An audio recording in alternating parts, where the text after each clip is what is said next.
Alamin ang latest weather update ngayon dito sa Sir Aris Official Weather News Today. Makaranas pa rin tayo ng mga pakulan na dulot ng northeast monsoon na itong malabig na hanging amihan dito sa areas ng extreme northern Luzon. Samantala, ito namang shoreline o yung salubungan ng mainit at malabig na hangin at tuloy rin magdudulot ng mga kaulapan at mga kalat-kalat na pakulan, pakulog at pagkidlat sa nalalabing bahagi ng northern Luzon at buong central Luzon. Sa Metro Manila at sa nalalabing bahagi nating bansa, makaranas pa rin tayo ng maliwalas sa panahon. Generally fair weather, maliban na lamang sa mga tsansa ng isolated rain showers or localized thunderstorms. At sa kasalukuyan, wala pa tayong binabantay low pressure area o anumang sama ng panahon sa loob at labas ng ating Philippine Area of Responsibility na maaring maging bagyo na posibleng makaapekto sa ating bansa sa mga susunod na araw. At para naman sa magiging lagay ng ating panahon bukas, dahil pa rin sa amihan, nasaan natin itong mga kaulapan at pag-ulan or mga pag-ambon dito sa areas ng Batanes at Tubuyan Islands.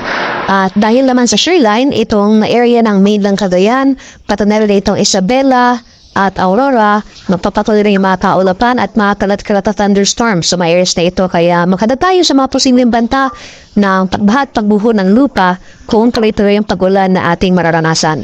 Sa Metro Manila at sa lalabing bahagi ng Luzon, generally fair weather muli ang ating inaasahan bukas.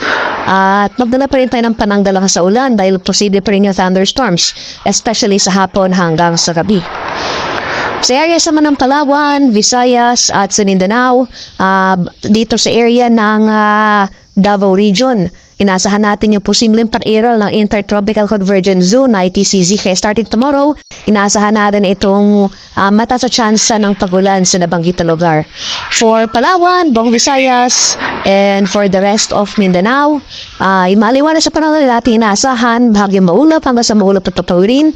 Sasamahan lamang yan ng mga panandaliang pagulan na dulot ng thunderstorms.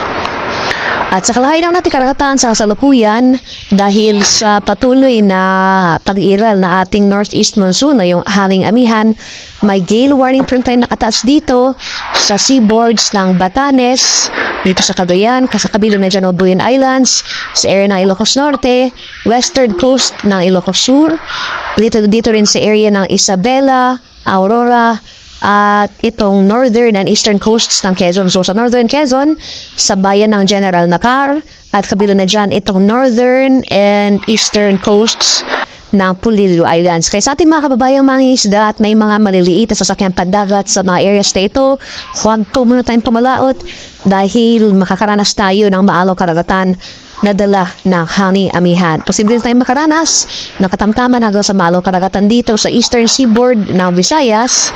Kaya iba yung patihat rin sa ating mga kababayan na maglalayag sa nabanggit na lugar.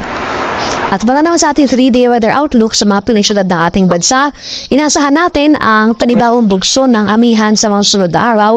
Malaking bahagi ng Luzon, inasahan natin mararanasan na epekto nitong northeast monsoon. So, generally fair weather pa rin natin inaasahan sa most of Luzon at bababa na yung chance na ating thunderstorm activity. At kaya kung may mga pakulam na tayo mararanasan, ito yung mga light range o pag-ambon lamang na dala ng hanging amihan. Mapapatuloy yung fair weather sa Visayas sa susunod na 3 araw. So from Monday to Wednesday, mapapatuloy itong maaliwala sa panahon.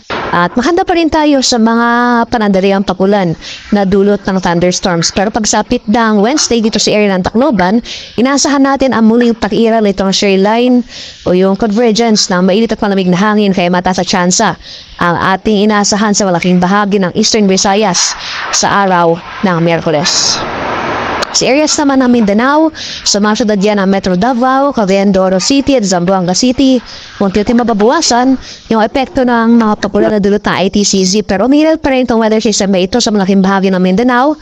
Kaya mataas pa rin ang chance ng thunderstorm activity sa hapon hanggang sa gabi. Rin pa man, generally fair weather conditions sa ating inaasahan throughout the day at mainit at wanisang panahon ang ating mararanasan.